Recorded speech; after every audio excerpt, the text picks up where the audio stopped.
창조주가 우리에게 태초에 말씀하신 그 음식, 과연 왜 좋은가? 과학적으로 거기에 무엇이 들어서 그게 좋은가? 그 다음에 또 하나는 우리가 여러분들도 요새 많이 나옵니다만 공생의학이라고 그러죠. 우리 몸에는 우리 세포에 10배 많은 균이 살고 있다. 그 균들이 우리의 건강을 좌우한다 이거죠. 그래서 그런 두 가지 맥락에서 제가 설명을 드리려고 합니다. 이 인류 역사상 음식과 질병 또는 건강의 상관관계를 다룬 두 개의 거대한 프로젝트가 있는데 The China Study라고 하는 것은 내일 다루겠습니다만 미국에서 영양학자들이 만든 거예요. 그 다음에 오른쪽에 있는 에픽 스타디라고 하는 그 에픽은 약자로서 그 유로피안 컨트리들이 모여서 그 프로젝트를 진행한 겁니다. 뭐냐 하면요. EU의 10개 나라가 모였어요. 지금 뭐 UK는 EU가 이제는 아닙니다만 어쨌든 그 당시에 그래서 23개 센터를 그 10개 나라에 이제 만들고요. 그 센터의 직원들을 고용하고 그 직원들이 골고루 35세에서 70세 되는 그 10개 나라에 살고 있는 국민들 중에서 무작위로 52만 명을 뽑습니다. 52만 명이 넘어요. 거의 52만 몇천 명 되는데 그 사람들을 1999년도부터 지금까지 계속 관찰하고 있어요. 따라다니면서. 혹시 음식 먹는 게 변한 게 있습니까? 뭐 그동안 고기 드시다가 비간으로 바뀌었습니까? 아니면 비간 하다가 이제는 고기를 드십니까? 계속 정기적으로 음식 먹는 걸 체크하죠. 그리고 그 사람들 중에는 지금 벌써 25년이 지났으니까 많은 분들도 돌아가셨어요. 많은 분들이 암에도 걸렸고 새로운 진단으로 고혈압이나 당뇨병 이런 것도 진단도 받을 수 있어요. 그래서 이런 거를 계속 추적 관찰하면서 논문을 쓰고 있습니다. 그 논문이 지금까지 무려 1800여 개 이상 나왔어요.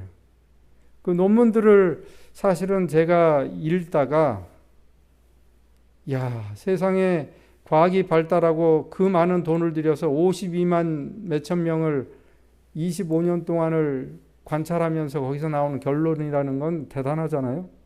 그렇죠? 누구누구는 과일, 야채를 많이 먹었더니 그 부류는 암에 잘 안 걸리더라. 뭐 예를 들면 고기를 주로 많이 먹는 그룹에서는 당뇨병 환자가 많더라. 막 이런 결과들이 막 쏟아져 나오는 거예요. 거기서 나온 논문 하나를 제가 대표적으로 하나만 이제 소개를 하자면 이거는 그게 시작하고 나서 8년 반이 지난 다음에 나온 논문입니다. 8년 반이니까 그것도 꽤 긴 시간이죠. 근데 그 중에서 이 고혈압과 당뇨 그다음에 심장병이 걸린 부류들을 가지고 32만 명을 뽑아서 이분들의 음식 먹는 것과 그 다음에 심장마비나 이런 걸로 진단받는 그 발생률을 비교한 거예요. 제가 잠깐 이 테이블을 보여드리면 여기에 보면 이제 과일이나 야채를 먹는 양입니다. 하루에 먹는 양이 하루에 3개 단위 이하. 3개 단위라는 게 뭐냐면 영어로 그냥 one serving이라고 하는데 그냥 간단하게 먹을 수 있는 걸 one serving이라고 그래요. 되게 한 80g 정도 됩니다. 그러니까 어느 정도인가 하면은 당근으로 치면 당근 하나예요. 근데 누가 당근 하나만 먹습니까? 야채를. 그러니까 당근 한 10분의 1쪽과 뭐 예를 들면 대신 로맨 레투스가 뭐 두 입이 들어갈 수도 있고 또 그 다음에 거기에 다른 과일이나 또 그런 게 첨가돼서 토탈 합한 게 80g. 그렇다면 그거는 그렇게 많은 게 아니죠. 그래서 보통 사람들이 한 3serving 정도는 이제 먹는 거예요, 하루에. 근데 사실 더 먹는 분들이 많죠. 왜냐하면 고기를 안 먹는 분들은 훨씬 더 많아요. 그래서 4serving 또는 뭐 5 to 7, 그 다음에 8 serving 이상, 이분들은 분명히 비간일 겁니다. 그렇죠? 자, 이렇게 먹었을 때 새로 이 관상동맥 질환이 오는 그 숫자들을 보면 과일 야채를 많이 먹어가는 그룹일수록 걸리는 사람들 수가 8년 반 동안 적어요. 이해가 되시죠? 예? 과일 그냥 진짜 이분들은 조금 먹는 거예요. 주로 이제 아마 이 그룹에서는 육식을 많이 하면서 곁들여서 드시는 분들일 거고, 이분들은 혼식을 하는 분들일 거고, 제 생각에 이분들은 비간일 거예요. 그랬을 때 보면 이 고기를 주로 드시는 분과 완전히 비간 다이어트를 하시는 분들 차이는 굉장히 큰 겁니다. 그렇죠? 설령 이분들은 혼식을 하더라도 야채 과일을 더 먹을수록 이 관상동맥 질환, 심장마비가 걸 확률은 줄어들고 있어요. 그러니까 이 논문을 여러분들이 이 해석을 할 때 어떻게 해석을 하셔야 되냐면, 단순히 이게 고기 먹는 그룹과 야채 먹는 그룹을 비교한 게 아니고, 이거는 고기를 먹든 안 먹든 간에 야채를 거기에 추가로 더 먹을수록 심장마비에 걸리는 환자들이 8년 반 동안 추적을 해봤더니 31만 명 중에 수백 명이 덜 걸리는 거예요. 고기를 주로 먹는 그룹에 비해. 그렇죠? 그렇다면 무슨 의미일까요, 이게? 고기는 먹더라도 야채를 그만큼 더 먹을수록 심장마비에 덜 걸렸다라는 말은 무슨 뜻이에요? 야채 과일에 뭐가 있다는 얘기예요? 병을 치유하는 치유인자가 있다는 뜻이에요. 단순히 그냥 고기는 내일 이제 좀 자세히 다룹니다만 동물성 단백질이 있고 지방이 있고 그것 때문에 동맥경화가 오고 그래서 심장마비가 걸리는데, 그렇다면 고기를 먹으면서도 야채 과일을 더 먹는 사람들은 그게 안 걸린다는 얘기는 그런 걸 예방해 주고 있는 거 아니에요. 그렇죠? 그래서 이거를 그렇게 이해를 잘 하셔야 되는 거예요. 그런 걸 제가 이 논문을 보면서 저는 사실은 이 우리말로 닭살이 돋는다고 그러죠. 제가 이 논문을 읽던 그 해 2011년이에요. 그러니까 그때가 언제냐면 제가 건강 강의를 시작하고 1, 2년이 됐을 즈음입니다. 그때 제가 저걸 읽고 나서 사실은 어려서 배운 성경에 이 귀절이 생각이 났어요. 이 귀절이 생각이 났어요. 창세기에 보면은 하나님이 이 인간을 창조하신 다음에 마지막에 창세기가 끝나기 바로 전에 1장이 끝나기 전에 이 말씀을 하셨잖아요. 너희의 먹을 것은 이것이니라. 근데 이건 그냥 지나가는 얘기로 들렸던 게, 제가 저 논문을 바로 읽으면서 저 성경 기절이 언뜻 생각이 나서 성경을 찾았습니다. 여러분들 성경을 집안에서 찾는 정도로 제가 교회도 안 나갔고 이해가 되시죠? 예, 어떤 상황이었는지. 그러니까 하나님을 믿었다고 할 수도 없는 상황이었겠죠. 그래서 보니까 책꽂이에 꽂혀 있어요. 그래서 꺼내서 찾았어요. 1장을. 그러다가 저걸 발견하고는 그날 밤은 제가 그때 그 대내에 앉아서 밤 10시 반쯤 됐을 때 그걸 찾고 있던 제 모습이 아직도 제 눈으로 보는 것 같아요. 이해가 되세요? 어떤 경험이었는지? 그래서 참으로 어떤 그 쇼크, 이 몇천 년 전에 지어진 성경이 어떻게 이제야 과학자들이, 학자들이, 정부가 그 많은 돈을 들여서, 천문학적인 돈을 들여서 한 프로젝트의 결과를 이미 알고 있었냐 이거죠. 저는 그런 생각도 했어요. 누가 그 당시에 아주 똑똑한 사람이 성경을 자기가 글로 썼더라면 저렇게 했을까? 저 말을 썼을까 거기다. 구색을 맞추기 위해서 신이 인간을 만들고 인간이 뭘 먹어야 될지를 거기다 끼워 넣는다면 여러분들 같으면 거기다 뭘 넣을까요? 그동안 과학이 발견하지 못한 그런 사실을 거기다 넣을 수가 있겠어요? 기름진 고기와, 그렇죠? 예. 얼마나 좋은 음식이 많은데 그 몇천 년에 왜 저걸 넣냐 이거예요. 그리고 그거를 몇천 년이 지난 이후에 우리는 그거를 발견하고 있는 것이에요. 그래서 저는 그 순간에 사실은 다시 하나님을 제가 받아들인 거예요. 아니, 믿게 된 거예요. 예. 그래서 그 믿는다는 것은, 믿었죠. 하나님이 계신 거를 믿었죠, 제가. 그러니까 그 believe in이 아니고 진짜 faith in. 제가 하나님을 신뢰하게 되는 마음이 생겼다는 것이죠. 뭐 동물도 마찬가지입니다. 저희 집에 강아지를 하나 길러요. 그 강아지가 제가 산책을 나가면 어느 때는 꼭 풀을 뜯어 먹어요. 여러분들 개 키우면서 밖에 나왔는데 풀 뜯어 먹는 개 보셨어요? 없어요? 있죠. 그러니까 그 뭐 우스갯소리로 개풀 뜯어 먹는 소리 예, 아세요? 그게 개가 풀을 안 먹으면 개풀 뜯어 먹는 소리라는 말이 왜 나와요? 근데 우리 개를 잘 관찰하니까 이놈이 변비가 걸리면 꼭 풀을 죽어라고 먹어요. 근데 진짜 개풀 뜯어 먹는 소리가 나요. 근데 그놈이 그 풀을 뜯어 먹는 게 얼마나 엉성하겠어요. 예? 막 제대로 못 먹어요. 한 줄기를 그냥 뜯어가지고 집에 넣고 씹는데 한 3분의 2는 나오는 것 같아요. 그냥 어떻게. 그래서 제가 안쓰러워서 그 다음부터는 꼭 먹으려고 그러면 제가 따서 잘게 손톱으로 쪼아가지고 이렇게 손바닥에 넣어주면 그걸 다 핥아 먹어요. 그리고 저를 희끗 보면서 고마워하는 것 같아요. 진짜예요. 근데 그런 식으로 개가 풀을 찾아요. 제가 그러고 보니까 제 어렸을 때 저희 할머님이 저한테 하신 말씀이죠. 저희 어렸을 때 강아지를 키웠는데 할머니가 저한테, 야, 강아지가 풀 먹는 거 봤니? 그러시는 거예요.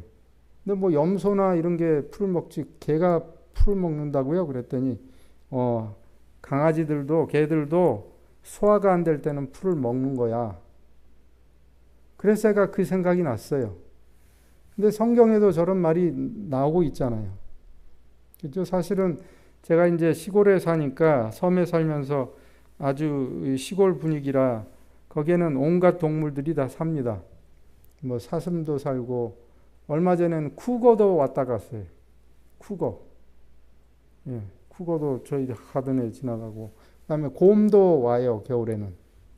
그 다음에 뭐 다람쥐, 토끼, 새로 말하면은 이 허밍버드부터 흰머리 독수리, 벌드 이글까지 새들도 많아요. 그러니까 하루 종일 그런 자연 속에서 지내면서 이 동물들이 뭘 먹고 사나? 여러분들 새들 관찰해 보셨어요? 새들. 참새부터 뭐 러빈, 뭐 블루버드, 이 새들 보시면 한시도 가만히 있지 않습니다. 낮에. 뭐 해요? 먹이 찾아다녀요.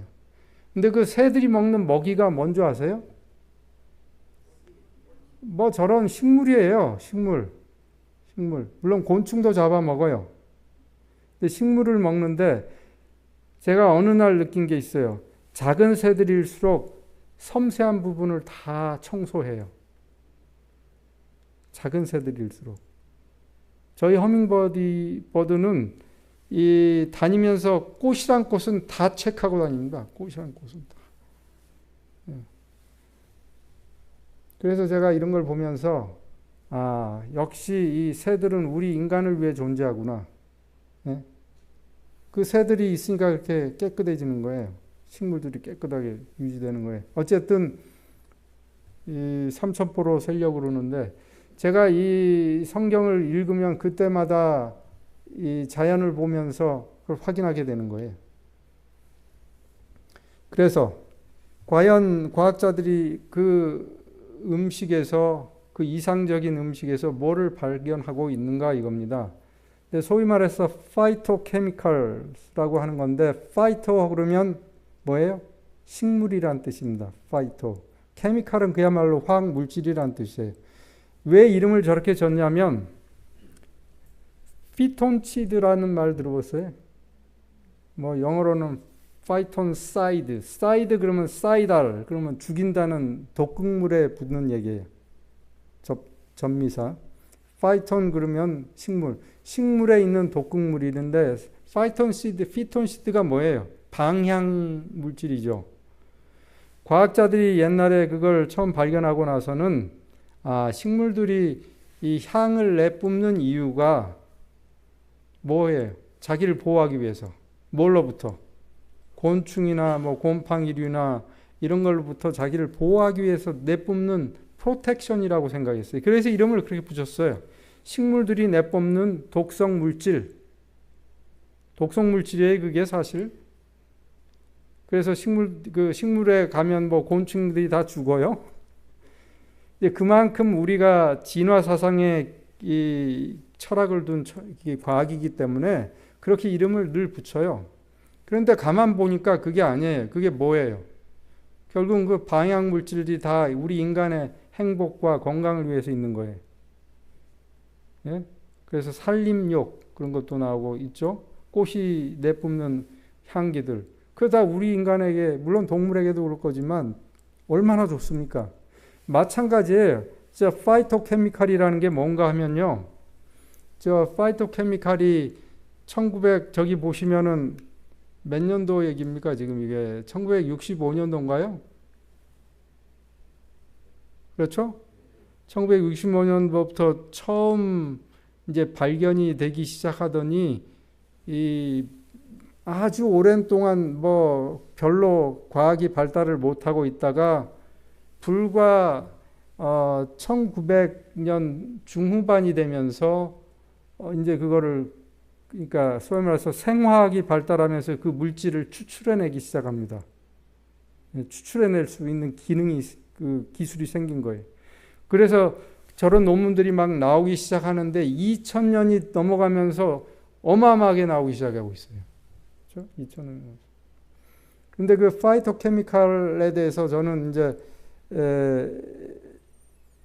창조주가 권장 식단을 이제 연구하다가 보니까 여기에 딱 봉착이 되고 여기에 대해 공부를 많이 했는데 제가 건강 강의를 처음 시작할 때 15년 전에는 그게 몇 종류였냐면 제 기억에 874종류 이렇게 기억이 돼요. 15년 전에. 근데 지금은 몇 종류가 발견된 줄 아세요? 한번 추측해 보세요. 4천? 5천? 만 종류? 예, 얼마 전에 찾았더니 13만 종류. 13만 종류. 태초에 그게 만들어졌는데 우리가 이제 발견하는 거죠. 지금 새로 생기고 있는 게 아니잖아요. 믿던 거죠. 그래서 그 파이토케미칼을 이제 여러분들이 이해를 하자면 사실은 여러분들도 많이 알고 있는 파이토케미칼 많이 알고 있어요. 그죠? 그 뭐 콩 종류에 있는 아이소플라빈이라든지 여기 나오죠. 저기 그 모든 과일에 보면 녹황색 뭐 색깔에 따라서 다른 파이토케미칼도 있고 그 고유 이름들이 있어요. 근데 그 고유 이름들이 처음에 발견할 때는 이름들 다 줬어요. 비타민도 이름을 줬어요. 그런데 이 파이토케미칼은 언리미티드 발견이 되니까 이름을 지을 수가 없어요. 13만 개 이름을 어떻게 짓고 있겠어요, 누가? 그래서 이제는 포기하고 그냥 이거를 전체를 이렇게 다 합쳐서 파이토케미칼이라고 그래요. 근데 이제 그걸 더 전문 용어로 가면 이제 알파벳 플러스 넘버를 붙여가지고 B19 뭐 이런 식으로 C0 뭐 이런 식으로 해서 계속 번호는 붙여가지만, 네? 번호는 붙여가지만 이름을 못 붙여요. 그만큼 많아지고 있는 거예요. 근데 이제 저 그림에서 오른쪽 편을 보시면,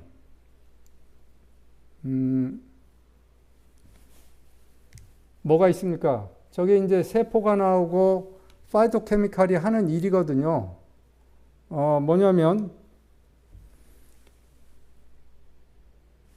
이제 세포들이 이렇게 분열을 하는데 그 케미칼이 가가지고 그걸 안정시켜줘서 암세포가 나오는 것도 예방하고 결손이 있는 유전자 이렇게 전달되는 것도 막아주고, 그 다음에 또 하나는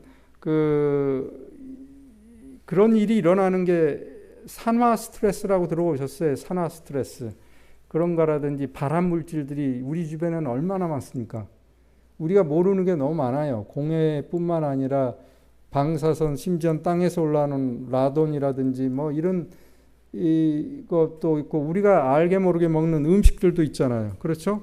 음식 중에 발암 물질도 있죠. 뭐 담배, 술 할 것도 없이 음식 중에도 꽤 있어요. 자, 그렇다면은 그런 게 다 우리로 하여금 암에 걸리기도 하고 할 수 있지만, 이런 식물에 있는 파이토케미칼이 우리를 그동안 보호하고 있었던 거예요. 그래서 그쪽으로 가는, 뭐 그것도 저것도 아니라면은 우리는 이제 세포가 나이가 들면 늙어갑니다. 세포도 유전자도 점점 이 길이가 짧아지기 시작하면서 늙어가요, 우리 몸이. 근데 그 늙어가는 것마저도 차단해 준다는 거예요. 그래서 그걸 기능을 제가 그냥 한 줄로 요약을 하면, 저기에는 이 모든 이제 과학적 논문들이 다 뒷받침되는 얘기들인데, 항암 작용, 염증을 예방하는 소염 작용, 그다음에 항노화 작용, 그다음에 대사 작용이라는 것은 뭐 당뇨병이 안 생기게 하고 비만을 예방하는 그런 작용. 그다음에 뿐만 아니라 정신적인 안정을 보장해 주는 그런 작용도 있어요. 그러니까 저런 엘리먼트들을 보면, 그 엘리먼트들이 뭐냐 하면 어제 말씀드린 생활 습관에서 음식에 해당하는 좋은 인자가 설령 우리가 타고난 그 유전 인자가 많이 활성화되어 있다 하더라도 그 좋은 인자가 들어가서 그 나쁜 유전자를 없애주고, 즉 나쁜 유전자의 스위치를 꺼주고, 그러면 저 컵에 있는 물의 수면은 다시 낮아진다는 거 아니에요? 그러면 질병하고는 거리가 멀어진다는 거죠. 그러니까 당연히 저 파이토케미칼을 하는 일은 한마디로 얘기하면 뭐예요? 병을 예방하고 또 치유하는 일을 한다 이겁니다. 그러니까 그게 야채, 과일, 통곡류에 있는 거예요. 그래서 그거를 하나님이 만들어 놓으신 분이 우리에게 그거 먹어 그런 거지, 그걸 일일이 여기엔 뭐가 들었고 뭐가 들었으니까 이러니까 좋으니까 먹어, 그거는 과학이 발견하고 있어요. 근데 그거를 발견 안 했다 하더라도 앞으로 모르는 것들까지 우리가 믿고 먹는다면 그런 사람은 참 복된 사람이에요. 그거를 일일이 유튜브에서 찾아보고 구글에서 확인하고 AI한테 물어보고 한 다음에 그걸 그렇네, 그 다음에 먹는 분들은 참 어려운 길을 가시는 거예요. 이제 논문 몇 개를 예로 제가 소개를 드릴 텐데, 이 논문에서는 어떤 사람이 평생 육식을 하다가 이제 채식으로 돌린단 말이에요. 그렇게 되면 그런 채식으로 돌린 사람들을 보니까 특히 뭐 유방암이라든지 대장암, 대장직장암, 뭐 이런 남자 같은 경우는 전립선암, 이런 게 이제 대표적인 그 육식으로 오는 암 중에 아주 3인방인데, 그런 암들의 발생률이 떨어질 뿐더러 그런 암으로 인해서 죽는 사망률도 떨어지고, 설령 걸린 사람들도 야채 과일을 많이 먹으면, 계속 걸렸음에도 불구하고 야채 과일을 안 먹고 고기를 늘 먹던 대로 먹는 사람과 비교해 보면 차이가 많이 나더라 이겁니다. 더 나아가서 토탈 모탈리티라고 하는 것은 암뿐만 아니라 어떤 이유로든 병으로 죽는 그런 사망률이 줄어들더라 이거예요. 심지어는 어떤 사람들한테서도요, 주로 고기를 먹다가 나중에서 야채 과일로 식단을 바꾼 사람들마저도, 그러니까 이미 고기를 먹던 사람들은 유전자도 많이 변이돼 있고 몸에 동맥경화도 많이 진행이 돼 있었는데, 그럼에도 불구하고 나중에 식단을 바꾸니까 다시 돌아가더라. 컵에서 나쁜 인자들이 제거되더라. 물이 다시 낮아지더라. 그러니까 이게 분명히 거기에는 치유 인자가 있지 않고는 그런 일을 할 수가 없어요. 그냥 단순 비교로 이거에 비해서 이게 영양가가 좋다 이런 얘기가 아닌 거죠, 전혀. 아시겠죠?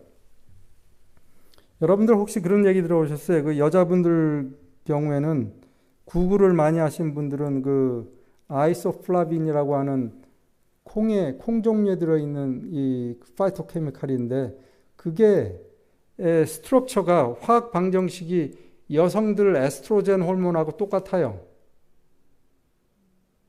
그래서 저도 그 여기서 레이던트를 늦게 할 때 2002년, 3년 뭐 이럴 때 2010년, 10년 그때 교수가 어떤 분이 그런 강의도 했어요.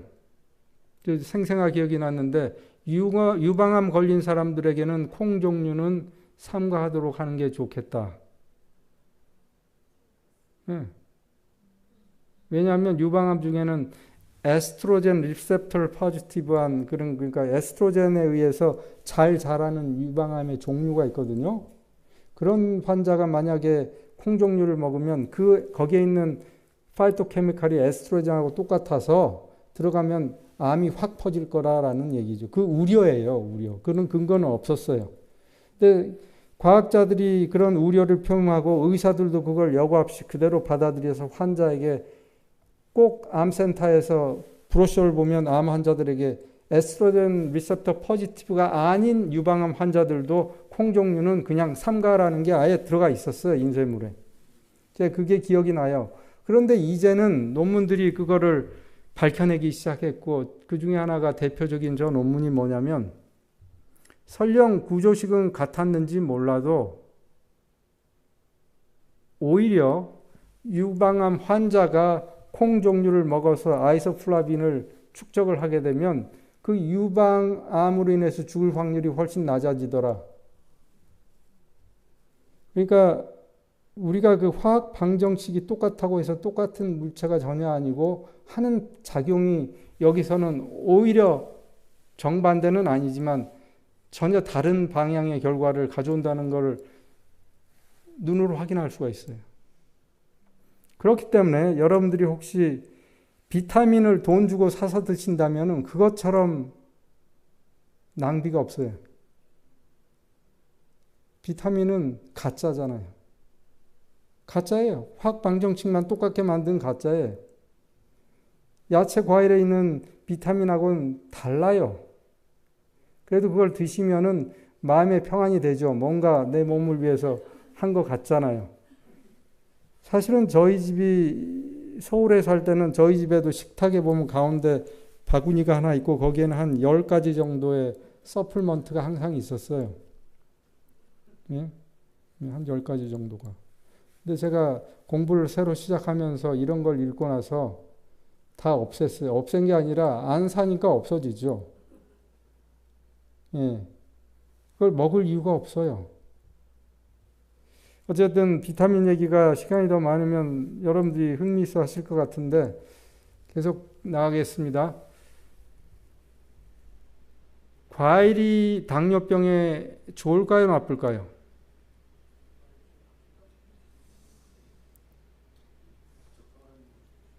적당히 먹으면 좋을 것 같아요. 좋아야 정답일 것 같잖아요. 그죠? 최소한. 이거는 여러분들의 고민뿐만 아니라 과학자들도 고민했어요. 과일 달잖아요. 단 과일이 얼마나 많아요. 그런 걸 당뇨병 환자가 먹는 거를 막아야 되느냐, 먹도록 내버려 두느냐, 심지어는 일부에서는, 극히 일부에서는 과일을 먹어야 당뇨병이 나을 수 있다라는 과학자들도 있었어요. 뉴스타트를 모르는 과학자들 중에서도. 그래가지고 학계가 두 개로 나눠지기 시작했어요. 이 디베이트에 관한. 그래서 이거는 이 논문은 아닌데, 제가 읽었던 그 글에 뭐가 나오냐면, 과학자들이 그러면 우리가 이 디자인을 해서 실험을 해보자. 그래서 예를 들면, 1000명의 당뇨 환자들을 부릅니다. 여기에 우리가 실험을 하나 하는데, 여기에 참가하실 분에게는 교통비와 사례비를 드립니다. 1,000명을 모집을 해요. 그리고 1,000명을 그냥 오늘 이렇게 들어오신 분들이 1,000명이 이렇게 앉았어요. 이건 무작위로 앉은 거잖아요. 누가 앉힌 게 아니죠. 여기 잘생긴 분은 이쪽으로 오시고 여자분은 저리 가시고 이렇게 한 게 아니거든요. 그냥 랜덤하게 들어와서 앉은 대로 반을 딱 갈랐어요. 예를 들면. 그래가지고 이쪽 그룹은 한 그룹에서 데리고 나가서 뭐라고 그러냐면 이 그룹이 다 있는 데서 그래요. 우리가 여러분들에게 할 실험은 간단합니다. 몸에 그렇게 해로운 것도 아니에요. 그냥 여러분들이 하시던 대로 그대로 사셔야 된다는 것 첫째 조건. 뭐 운동량 뭐를 바꾸면 안 돼. 식단도 바꾸면 안 돼. 똑같이 그냥 사셔야 된다는. 두 번째 조건은 우리가 지금부터 150g인지 200g인지의 과일을 드립니다. 아마 200g이었던 것 같은데 그거를 하루 안에 다 섭취하셔야 됩니다. 아시겠어요, 여러분들? 이제 여러분들이 여기에 오신 분이에요. 그리고 이제 반은 따로 남으라고 그런 다음에 그분들한테는 뭐라고 얘기를 하냐면 여러분들한테는 조건이 하나 더 있습니다. 그 과일을 절대로 갈아 먹어도 안 되고 그 다음에 씹지 않고 삼켜도 안 됩니다. 30번 이상씩 씹고 삼키세요. 아시겠죠? 한 가지 조건을 더 줬어요. 그리고 과일을 집 앞에 매일 아침에 200g씩 배달해줘요. 3개월 동안. 그리고 이제 중간중간에 피 검사를 하는 거예요. 방문해가지고 간호사가 피를 채취해와요. 그래서 추적 관찰을 하는 거예요. 그 1,000명을 가지고. 어떤 일이 일어났을까요? 그런 맥락에서 비슷한 논문이에요, 이게. 그분들이라고 보면 잘 씹은 그룹에서는 여기서도 강조한 게 잘 씹어야 된다는 얘기거든요. 이 결론이. 잘 씹었더니 그 옐로우 패션 프루트를 이 덤으로 먹던 음식에다 추가로 더 준 당뇨 환자들의 공복 혈당이 저렇게 떨어지고 있고 2달이 지나면서. 그렇죠? 꾸준히 떨어졌죠. 그 다음에 당화 혈색소도 이렇게 떨어졌어요. 5.9 미만이면 정상으로 된 거죠, 사실은. 이해가 되세요? 그래서 결론은 씹는 게 중요한 거다. 먹는 게 중요한 게 아니라 씹는 게 중요한 거다, 이거예요. 그러니까 이건 꼭 기억하십시오. 과일을 갈아서 드시면 독약이에요. 그건 독약이에요. 근데 왜 독약이 될까를 저는 이제 고민을 많이 했어요. 그래서 연구를 하게 됐고, 오늘 이제 그 답을 제가 드릴 거예요. 왜 그런지. 이 논문은 이제 여기 이제 저희 재림교인들도 계시고 아닌 분들도 계시죠. 간혹 이제 음식에 관한 그 스터디를 하는데 이 논문을 쓴 사람들이 재림교인은 아니죠. 근데 이분들이 재림교인들이 독특하다는 걸 알아요. 뭐가 독특하냐면 몇 가지 면에서 독특해요. 첫 번째, 이 생활이 항상 정리가 돼 있어요. 운동하는 사람들은 늘 운동해요. 비가 오나 눈이 오나 운동하는 사람은 운동해요. 재림교인 중에서 운동 안 하는 사람은 안 하고 잘 살아요, 그냥. 그 다음에 재림교인 중에서 고기를 많이 드시는 분은 계속 고기 잘 드세요. 그 중에서 고기를 안 드시는 분은 여간에서 절대 고기를 먹지 않아요. 한 번 안 먹는 분들은.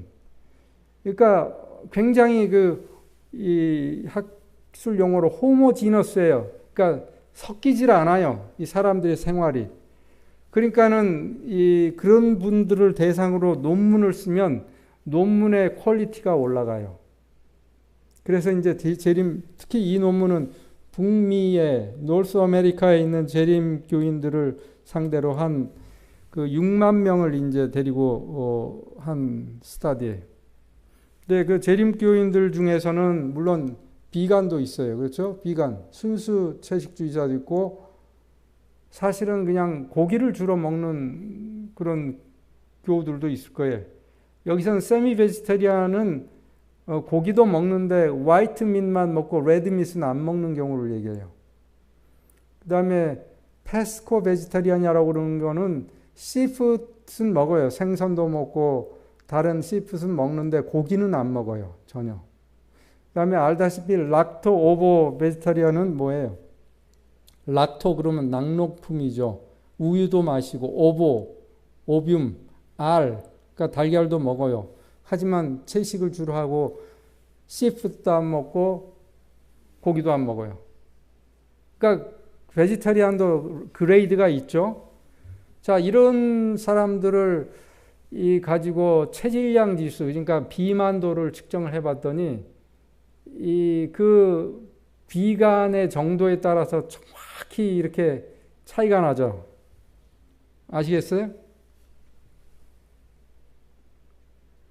즉 체질량 지수 25 미만을 정상으로 보면 뭐 락토 오버 베지타리안과 비간은 정상 그 체질량 지수 몸매를 유지하는 거고, 그 다음 좀이라도 뭐 고기를 드시는 분들은 그걸 벗어나기 시작하고, 그 다음에 저기 그 주로 동물성 음식을 많이 드시는 분들은 비만에 속해 있죠. 28 이상을 비만이라고 그냥 하니까 이론적으로. 그런 겁니다. 그렇다면은 아까 제가 말씀드린 야채 과일을 먹을 때 거기에 우리가 여러분들이 이제 야채 과일에는 뭐 13만여 종의 그런 놀라운 물질들이 들어있어서 우리를 건강하게 해주는구나. 알았어. 그러면 내가 먹기 싫은 뭐 모든 야채, 과일을 갈아가지고 마시자 이거 아니에요. 아침마다. 네, 얼마나 좋아요. 그럼 든든하잖아요. 나는 할 거 다 했어. 근데 그게 바로 굉장한 잘못된 컨셉이에요. 그게 바로 저는 그냥 아주 좀 과장돼 얘기하면 진화론적인 철학이에요. 내가 잘 먹고 잘 살자. 그래야지 나는 건강을 유지할 수 있다. 건강은 내가 획득해야 된다. 먹음으로 획득해야 된다. 섭취함으로. 그런 의미에서 비타민이 팔리는 거예요. 내가 섭취해야 된다. 건강은 내가 책임져야 된다. 뭘로 책임져요? 뭔가를 좋은 걸 섭취함으로. 자, 이런 생각을 우리가 갖는 게 지극히 당연한 세대에 살고 있는데, 사실은 오늘 제가 여러분들에게 말씀드리고자 하는 건 그 생각을 좀 바꾸시길 바라는 거예요. 뭐냐면 혹시 이 마이크로비움이라고 하는 뜻이 뭔지 아세요? 마이크로 그럼 뭐예요? 마이크로. 아주 작은 미세한이란 뜻이고, 바이움 할 때 바이오는 라이프예요. 라이프. 그러니까 음이 붙어가지고 이 생물 집단을 얘기하는 집단. 살아있는 아주 작은 생물의 집단. 뭘까요, 그게? 미생물이죠. 말 그대로 미생물이죠. 그렇죠? 미생물을 얘기해요. 2000년대가 들면서 이 의학 중에 하나 분파가 생긴 게 하나가 공생의학이라는 분파가 생겼어요. 공생. 왜 공생일까요? 우리가 그전에는 우리 몸에 살고 있는, 우리 몸에 묻어 있는 세균들을 다 병균시했어요. 병균. 세균과 병균은 다른데 그걸 동일시했어요. 그래서 세균은 무조건 나쁜 거다라고 생각을 한 거예요. 그런데 과학자들이 알고 보니까 우리 몸의 모든 세포가 10조 개라면 우리 몸에 존재하는 그 미생물, 세균의 수는 몇 개라고요? 10배 많다고 그랬으니까 100조 개. 100조 개나 되는 세균들이 우리 몸의 안팎에 살고 있다는 거예요. 재밌는 사실. 여러분들 아기가 태어날 때, 아기가 엄마 뱃속에 있을 때 세균을 만난 적이 있게요, 없게요? 응? 없죠. 절대 없죠. 거기는 그야말로 이 양수로 쌓여 있고, 그 막으로 쌓여 있고, 몸속에서 그 어마어마한 그 백혈구들이 엄마의 그 질 입구를 지키고 있고, 그때는 특히 임신했을 때는 굉장히 많은 분비물이 거기를 딱 막고 있어요. 그리고 이제 혈액을 통해서 가는 세균이나 바이러스마저도 못 가게 그 아기가 가지고 있는 플라산타, 태반과 엄마의 그 자궁에 흐르는 피가 만나는 점은 굉장한 그 검문소가 있어요. 그래서 모든 물질들이 하나씩 체크된 다음에 들락날락해요. 그래서 엄마가 아무리 폐혈증에 걸려도 아기한테는 안 가게 돼 있어요.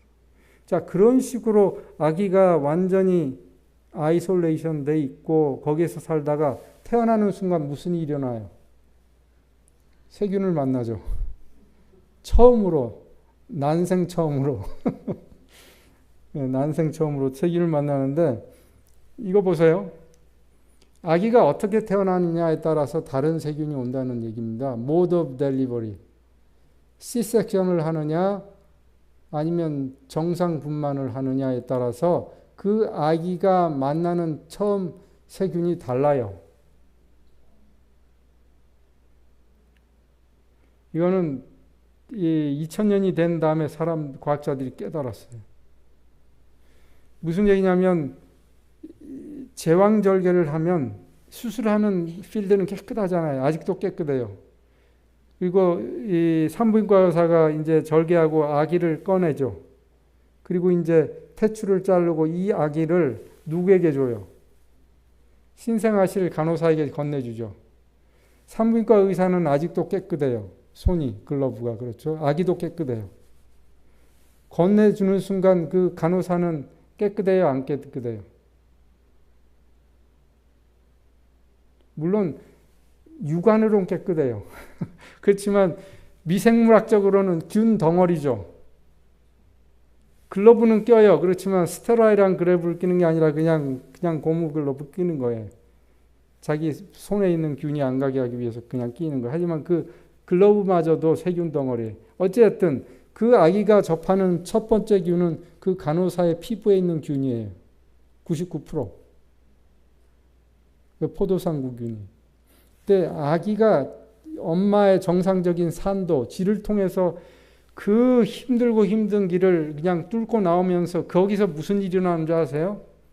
아기가 숨을 쉬려고 하다가 막 그 질에 있는 그 분비물이 코 속으로 들어가고 입 속으로 들어가고 폐로도 들어가고 온 장으로 퍼지기 시작해요. 그러면서 엄마의 산도에 있는 이 소위 말해서 락토바이러스가 유산균이 퍼지는 거예요. 그러니까 전혀 다른 균이 자리를 딱 잡음으로 이 아이는 전혀 다른 길을 가게 돼요. 이게 아주 신기합니다. 그 다음에 두 번째 아기가 겪는 커다란 초이스가 있는데 모유를 먹느냐 분유를 먹느냐죠. 제가 그때 그걸 알았다면 저희 첫 아이를 그 비싼 파스테르 분유를 나름 비싸다고 좋은 줄 알고 사서 먹이지 않았을 거예요.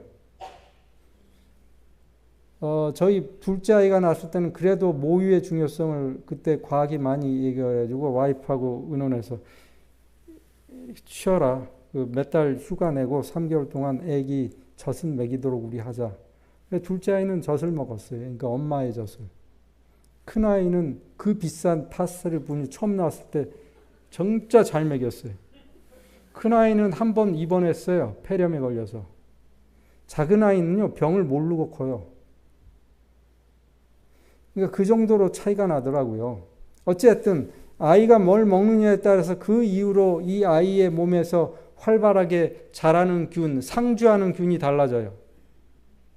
물론 그 다음에 우리가 성년이 되면서 6개월, 2.5년 여기 뭐 나옵니다만 성년이 되면서 우리가 선택하는 그야말로 우리의 선택.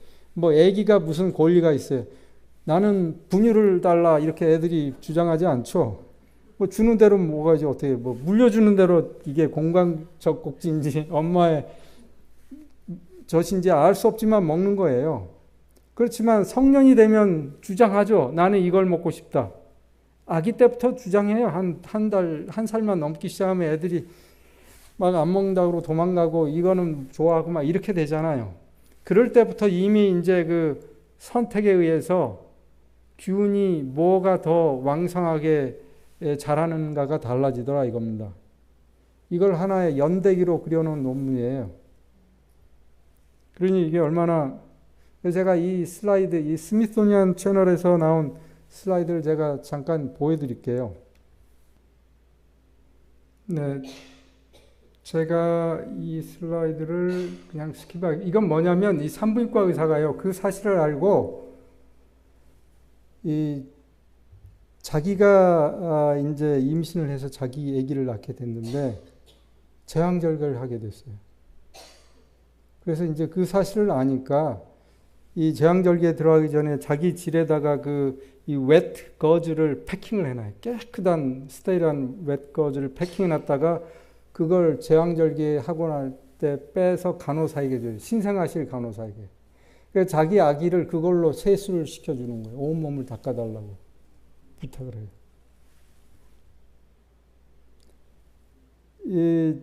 저걸 다큐멘터리를 보시면서 무슨 생각이 드셨어요? 이제는 세균을 징그럽게 보지 말자. 어떻게 봐야 돼요? 내 생명의 은인이구나. 병균은 다른 얘기예요. 그죠? 병균은 다른 얘기예요. 또 하나 흥미로운 사실은 우리 세포에, 그 피부 세포에 있는 스타필로코커스 포도상, 포도알처럼 생겨 있거든요. 동글동글한 게 뭉쳐 있어요. 그래서 포도상, 형상상자의 동그란 구균인데, 그런 것들이 다 싸고 있어요. 그래가지고 예를 들면 다른 세균 아니면 또 펑거스 같은 게 안 오는 거예요. 사실은 여러분들이 결벽증이 있는 젊은 여자분들이 박박 문질러서 자꾸 씻으면 무좀이 생겨요. 아니면 다른 습진이 오거나 다른 일이 생겨요. 어쨌든 피부가 나빠져요. 그런 위치로 여자들이 뒷물을 너무 자주 해도 오히려 지렴이 더 올 수 있고, 그래서 우리가 가지고 있는 그 프로텍션, 배리어는 우리 생각, 개념, 나는 나 혼자 산다, 나에게 세균이란 있을 수 없다라는 그 착각, 그걸 깨는 순간 우리의 삶의 행위가 달라지겠죠. 그렇죠? 달라집니다. 그래서 그거를 한번 여러분들이 잘 오늘 생각해 보시고, 또 하나 더 흥미로운 사실을 제가 보여드릴 텐데, 이 2014년일 겁니다. 여기 안 나오네. 2014년에 시카고, 여기 있구나. 14년 시카고에서 큰 학회가 열렸습니다. 그건 전 세계에 있는 당뇨병 전문의들, 당뇨병에 관한 기본적인 리서치를 하는 사람들, 모든 과학자들, 기초과학자들이 당뇨병에 관한 다 모였어요. 그때 모인 이유가, 총 주제가 뭐냐면 당뇨병과 세균의 관계를 우리가 이 자리에서 결판을 내자 이거예요. 왜냐하면 그 전에 논문들이, 무슨 논문들이 자꾸 나오냐면 당뇨병은 어쩌면 나쁜 세균이 걸리게 해. 막 의사들이 이런 거 보면 이건 사입이다. 말도 안 되는 얘기를 자꾸 하냐. 과학자들은, 기초과학자들은 아니야, 우리가 실험실에서 확인했어. 막 이런 얘기가 자꾸 논쟁이 생기니까 이 학회를 아예 타이틀을 당뇨병과 세균이라는 타이틀로 해서 관련인 사람들 다 모여 여기서 우리가 결판 내 한 거예요. 그리고 저는 거기에 가지는 않았지만 오른쪽에 있는 타이틀의 초록집, 그 학회에서 모든 이 발표된 것들을 다 정리한 묶음집이에요. 그 책을 저는 구입을 했어요. 그래서 저거를 읽은 거예요, 저는. 그렇죠? 거기에서 보면은 이런 컨셉이에요. 아까 뭐라고 그랬어요? 우리 세포에 10배 많은 게 세균이다. 만약에 그 세균과 우리 몸의 그 용적을 따지면 저 그림에서 보시다시피 이게 다가 세균이고요. 우리 몸이 차지하는, 우리 순수한 내 몸이 차지하는 용적은 한쪽 다리 정강이 아래. 그러니까 사실은 내가 아니고 나에게 사는 세균이 훨씬 많은 거죠. 그거를 세포로 했을 때 이런 비유예요. 그 위에 보라색이 세균, 까만 부분이 난데, 그거를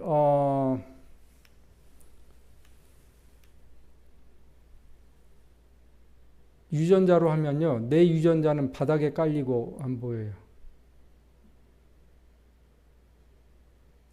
우리 몸에서 일어나는 유전자의 가장 많은 99%가 여기 맞나요? 99.5%가 세균에 의한 유전자예요. 그래서 제가 이거를 공부하면서 저는 이제 공부하는 게 재밌어서 읽고 제 나름대로 명상을 무진장 합니다. 한번 이걸 읽으면 한 10배는 이제 명상을 해요. 며칠 동안. 씹고 또 씹고 또 씹고 왜 그럴까 왜 그럴까. 근데 요새는 어떤 퀘스천을 하냐면 왜 그렇게 만드셨을까로 이제 퀘스천이 바뀌었죠. 그전엔 왜 그럴까로 퀘스천이 됐다면 요새는 왜 그렇게 만드셨을까로 이 질문의 이 각도가 좀 달라졌을 뿐이지만 왜라는 건 똑같아요. 왜? 그런데 제가 발견한 놀라운 사실은 우리 몸의 유전자는요, 바뀌는데 시간이 굉장히 오래 걸려요. 이 논문에서도 나오네요, 사실은. 뭐냐면, genetical variation이라고, 이 지인이 변화되는 그 variation이, 여기서 보시다시피 우리 세포, 우리 지인은 40%밖에 담당을 못하고 60%는 우리 세균의 유전자는 금방금방 변해서 빨리빨리 우리 건강에 대처를 해줘요. 여러분들이 어제 들은 바대로 습관을 좋게 해서 유전자가 변하고 스위치가 껐다가 켰다 하는 거는 우리 유전자 얘기였어요.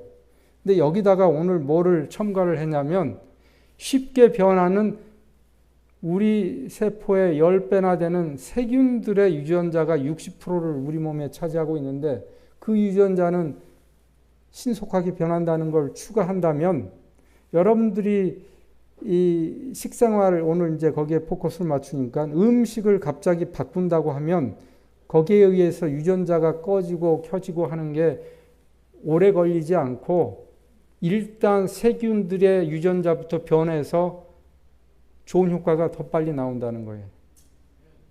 이해가 되시죠? 그런 걸 제가 상상으로 지금 하는 게 아니고 과학자들이 여기저기서 해놓은 걸 좀 찾고 찾아서 모아서 제가 그걸 인터프리트해서 드리는 거고 이거는 정확한 그 판단이에요. 그렇기 때문에 저는 물론 다른 분들도 그렇게 동조하시겠지만 저는 하나님이 우리에게 그런 기회를 주신 거예요. 네가 잘못 살다가 다시 좀 잘 살려고 한다.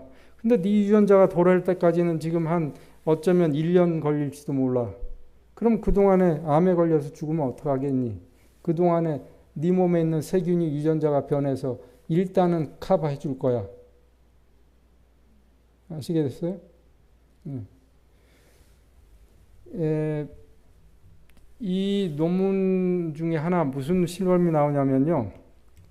어떤 동물은 원숭이 중에 어떤 동물류는 스페시스가 있잖아요. 원숭이도 많죠. 그 어떤 거는 이 당뇨병이 걸리질 않아요. 당뇨병의 유전자가 없다고 보는 거예요. 그런 원숭이 종자가 있대요. 근데 과학자들이 얄궂죠. 세균이 당뇨병을 걸리게 한다고 믿는 과학자들이 당뇨병 환자의 대변을 받아서 원숭이 항문에다가 집어넣어줘요, 자꾸. 이걸 fecal transplantation이라고 해요. 이제 그거는 의학의 하나의 그 프로시더가 됐어요. 그러니까 이게 지금 확립이 됐기 때문에. 그래서 이제 그 옛날 얘기죠. 이제 한참 전에 이제 그 실험을 기초과학자들이 하는 거예요. 그랬더니 그 원숭이가요, 당뇨병에 걸렸어요. 그러면 이제 이 과학자들이 자신감이 생겼어요. 거 봐라. 그래서 두 번째 실험을 해요. 이제는 젊고 건강한, 배도 안 나온 건강한 사람의 대변을 다시 이제 투여를 해줘요. 그 원숭이들에게. 그랬더니 당뇨병이 나아요. 그래서 두 번 프루프를 해준 거예요. 그러니까 이제 할 말이 없죠. 과학자들이. 다른 반대하던 사람들이. 이런 과정을 거쳐서 바로 이런 개념이 형성이 된 거예요. 그때. 아시겠죠? 재밌잖아요. 근데 제 개인적으로 제 환자가 한 분 계세요. 이 아주머니가 고혈압도 있는데 그 말판 증후군이라고 아신지 모르겠어요. 말판. 이 키도 크고 그러면서 동맥의 벽이 얇아요. 그래서 동맥이 자꾸 늘어나요. 혈압이 올라가면. 그러다가 제가 이제 테이크오버 받아서 제 환자가 되고 얼마 안 있다가 그분이 이제 대동맥이 이대로 놔두면 처질 위험이 있으니까 흉부외과 의사가 그거를 이 인조로 이렇게 데크론으로 된 걸로 이제 서브스티튜트 해주는 거예요. 대체해 주는 거예요. 그래서 이제 생명을 보존해 줘요. 그거 터지면 바로 급사하니까. 그 수술이 굉장히 어렵습니다, 사실은. 근데 이제 수술에 갔는데 제가 이제 관심이 있어서 봤어요. 어떻게 수술이 진행될까. 근데 수술이 밤새도록 안 끝나고 있는 거예요. 그럼 무슨 일이 일어날지 제가 눈에 선해요. 피와 싸우고 있는 거예요. 이게 바늘 뜨는 데마다 피가 줄줄줄줄 새는 경우가 있어요. 혈관이 그 탄력성을 잃고 동맥 경화가 오면 심하면 그래요. 바늘구멍에서 피가 나오면 그거 뭘로 막겠어요, 그걸. 또 꼬매고 또 꼬맨 데서 또 새고 막 이러다가 밤새는 거죠. 이런 어려운 과정을 거치면서 결국은 이 동맥에서 바로 이 척수로 가는 동맥이 나오거든요. 벌티컬하게 바로 나와요. 나오는데 그 중에 어떤 동맥이 손상을 입었겠죠. 그래서 결국은 생명은 건졌지만 하반신 마비가 돼서 퇴원을 합니다. 그러니까 퇴원하다 보면 한 3개월을 걸렸어요. 이분을 완전 재활시켜서 휠체어에서 모든 삶을 다 살 수 있게까지 교육시키고 재활을 시켜서 집으로 가는 날 제가 집을 방문하게 됐어요. 근데 그 오랜 병고 속에서 폐렴도 왔고 뭐 여러 가지 온갖 그 감염은 다 오는 거예요. 요로 감염이 됐다고 뭐 그다음에 뭐 신장 신우신염도 왔다가 뭐 예를 들면 폐렴도 왔다가 그러니까 항생제로 3개월을 사셨어요. 그러다 보니까 항생제를 넘어서서 좋은 균이 장에서 다 죽은 거죠.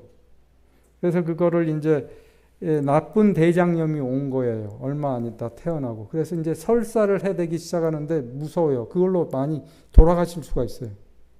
그래서 거기에 맞는 또 항생제를 또 씁니다. 이제 항생제 전쟁인데 그렇게 했는데 가라앉았어요. 그 다음에 또 한 3개월 있다가 또 그 병이 또 걸려요. 대장염이. 또 항생제 써요. 그거를 한 3번, 4번 하니까 안 되겠어요. 이러다가 돌아가실 것 같아요. 이제 이 항생제 내성이 생기면 돌아가시는 거예요. 그래서 제가 저 논문이 생각이 났어요. 그래서 환자에게 얘기했어요. 내가 이거는 본 적은 없는데 건강한 사람의 대변을 당신 항문에다 넣으면 거기에 있는 좋은 균이 그 몸에 들어가서 당신 몸에 가서 대장을 보호해 줄 거다. 나쁜 균을 물리쳐 줄 거다. 전쟁이 한국전이 나면 한국 군인만 가지고 살 수는 없잖아요. 미군도 오잖아요. 그런 이치예요. 그러니까 저 생각이 나서 그걸 설명을 했더니 환자야 당연히 뭐 오케이 하죠. 참 징그러운 얘기지만 오케이 했어요.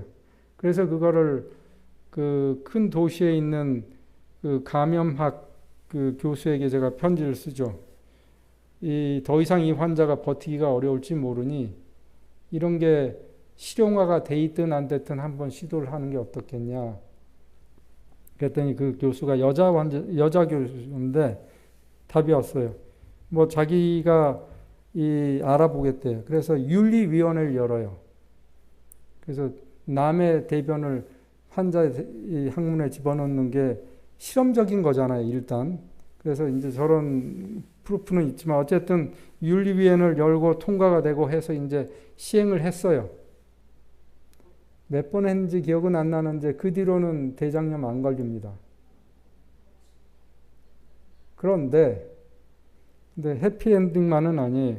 그리고 나서 한 1년쯤 있다가 이분이 당뇨병이 걸렸어요. 그래서 제가 환자에게 그 얘기는 안 했죠. 누구의 대변이었는지 모르지만 어쩌면 당뇨병 걸릴 수 있는 대변 속에 균이 들어간지도 모르겠다는 추측은 저는 하지만 누가 알겠어요? 모르죠. 어쨌든 그 세계적으로 유명한 저명한 학술지 네이처지는 콧대가 세잖아요. 그래서 어떤 학설이 나와도 쉽게 어프로브하지 않아요. 근데 그게 그 학회가 2014년에 열렸다고 그랬고 2015년에 그 학회집 논문집이 나와서 제가 읽었다고 그랬고 2016년에 네이처지가 드디어 뭐라고 얘기했어요? 우리 몸에 있는 균들이 인슐린 감도를 조종하는 것 같다. 지금 뭐냐면 똑같은 얘기예요. 당뇨병을 걸리게도 할 수 있고 낫게도 할 수 있다라는 뜻이에요. 아시겠죠? 그래서 이제 우리가 역으로 좀 돌아가 몇 개 슬라이드를 더 가보면 왜 당뇨병 환자들이 과일을 잘 씹어 먹을 때 당뇨병이 좋아졌던가? 단순히 그냥 무식하게 거기는 다니까 당뇨병엔 나빠. 이런 게 아니고 그냥 쉽게 하나님이 먹으라고 했던 거니 분명히 좋을 거야 라고만 믿으면 좋지만 과학자들은 그렇게 믿을 수는 없잖아요. 그러니까 이제 밝혀낸 사실은 그런 거라 이겁니다, 지금. 그래서 이제 조금 더 남았는데 반대로 고기를 먹으면 당뇨병이 옵니다. 그거는 너무나 잘 알려져 있어요.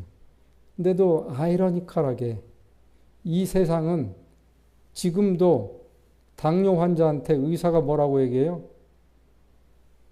프로테인. 고기라고 얘기는 안 해요. 그렇지만 환자는 고기로 알아들어요, 그걸. 네? 프로테인 드세요. 좀 카보하이드레이트 좀 줄이세요. 이제 카보하이드레이트도 귀찮아서 칼부 그래요. 그러면서 그 탄수화물을 마치 건강의 적으로 바꿔버렸어요. 하나님이 우리에게 먹으면 좋겠다고 하는 건 다 카보하이드레이트. 그래서 제가 분명히 사탄의 존재를 믿어요. 철저하게 하나님이 좋다고 그런 건 다 망가뜨려요. 다 망가뜨려요. 하나도 남겨두지 않아요. 샅샅이 뒤져서 망가뜨려요. 그 중에 하나가 바로 카보하이드레이트. 그 얘기를 어쩌면 내일 할 겁니다. 내일. 이제 양식 있는 영양학자들이 거기에 대해서 이제 싸우는 얘기를 할 텐데, 바로 이 논문은 뭐냐면, 고기를 먹으면 먹을수록 시간이 가면서 당뇨병이 걸리더라, 이 얘기입니다. 비만도 마찬가지예요. 성인형 당뇨병 마찬가지로 비만도 결국은 이 논문이 얘기하는 거는 우리가 가지고 있는 잘못된 컨셉이 있어요. 뭐예요? 얼마만큼 먹었으면 얼마만큼 소모해야 된다. 거기서 남는 플러스 때문에 너는 살이 찌는 거야. 그래서 칼로리를 재는 시계도 있고 식단도 있고 하다못해 맥도날드 가도 맥칼로리라고 명시를 돼 있고 제로 칼로리 코카콜라도 나오고 괜찮아. 칼로리 없으니까 먹어도 돼. 이 뜻이잖아요. 그러니까 이 칼로리의 개념 때문에 사람들이 죽어라고 뜁니다. 근데 그 얘기를 제가 내일 배경 설명을 할 텐데 과연 여러분들 칼로리 개념으로 살을 뺄 수 있냐 이거예요. 결론은 많은 이 과학 논문들이 칼로리 개념으로는 살 뺄 수 없어요. 설령 뺀다면 어떤 살이 빠지냐면 근육이 빠져요. 그걸 바라진 않죠. 우리는 뭐가 빠지길 바래요? 예, 복부 지방, 내장 지방, 쉽게 해서 똥배가 빠지길 바라죠. 그렇죠? 그거 빠져야 몸이 건강해지고 젊음으로 돌아가는 거 아니에요. 이 겉에 있는 살은 이 체형에 따라서 이 허리 없이 이렇게 된 분들도 있고 하지만 그런 얘기가 아니에요. 지금 복부 내장 지방 얘기입니다. 그러니까 그걸 이렇게 체형으로 착각하시면 안 돼요. 이 그림처럼. 물론 이제 그게 많아지면 저렇게 튀어나오겠지만 어쨌든 칼로리가 아니라 결국은 뱃속에 어떤 균이 사냐에 의해서 복부 비만이 없어지기도 하고 있어지기도 하고 인슐린의 감도가 증가돼서 당뇨병이 낫기도 하고 인슐린 저항성이 생겨가지고 당뇨병이 없던 게 새로 걸리기도 하고 균이 좌우한다. 자, 이런 얘기를 했더니 모든 게 다 균인 것 같잖아요, 지금. 그러니까 어제 제가 무슨 말씀드렸어요? 우리 병에 관련된 유전자가 한 개만 있는 게 아니라고 그랬죠. 여러 개가 있다고 그랬잖아요. 염색체 1번에도 있고 9번에도 있고 15번에도 있고 여러 개가 있잖아요. 근데 그 염색체 중에 어떤 유전자들은 균하고 관련돼 있다 이 얘기예요. 그러니까 아직은 우리가 몰라요. 예를 들면 당뇨에 관련된 유전자가 37개가 있다고 어제 제가 말씀드렸는데 37개가 다 켜야지만 당뇨가 걸리는지 과반수 투표해가지고 몇 개예요? 19개? 18개만 걸리면은 당뇨가 걸리는지 그건 몰라요, 과학자들이. 그렇지만 뭐가 됐든 간에 어떤 균이 담당하는 유전자만이라도 꺼져준다면 당뇨병이 완전히 낫진 않아도 혈당이 훨씬 더 떨어지고 쉽게 조절될 거예요. 아시겠죠? 그러니까 관련이 이거 하나만은 아니다. 그렇지만 이게 중요하지 않은 것도 아니다. 이 얘기입니다. 말을 제가 잘 못하나요? 제가 생각해도 좀 어렵게 설명하는 것 같아서. 이건 뭐냐면 gut가 뭐예요? 창자, brain, 뇌죠. 창자하고 브레인하고 수직으로 엑시스, 축이 있어요. 통로가 있어요. 그래가지고 과학자들이 보니까 이 장의 움직임이 뇌파를 형성하고 우리는 거꾸로 알고 있어요. 우리의 생각에 따라서 소화불량도 걸리고 소화도 될 수 있고 어떤 분들은 여행 가면 이게 불안해지거나 그러면 설사하기도 하고 또 어떤 분은 변비가 오기도 하고 뇌에서 장을 컨트롤한다. 반대로 또 뇌에서 우리 기분에 따라서 맥박수가 달라지죠. 그건 이해가 되죠. 누구나. 근데 반대로 심장 맥박수 또는 위장의 운동이 여러분들의 뇌파를 컨트롤한다는 얘기는 들어보셨어요? 그 얘기입니다. 지금. 서로 크로스토크예요. 크로스토크가 뭔지 아세요? 크로스토크. 교신이라는 한국말인데 서로 대화하는 거예요. 일방적인 대화가 아니고 크로스. 왔다 갔다 하는 거예요. 대화가. 그러니까 다시 설명하면 뇌가 일방적으로 대장에게 지시만 하는 게 아니고 대장이 뇌를 컨트롤한다 이거예요. 이것도 한다 이거예요. 서로 교신한다. 그 얘기를 지금 하고 있는데 그 논문을 찾아보면 결국은 무슨 얘기냐면 대장에 있는 균들이 거기에 기여를 한다 이거예요. 혹시 그 세로토닌이라는 그 우리 기분에 관련된 이 신경 전달 호르몬 아세요? 세로토닌.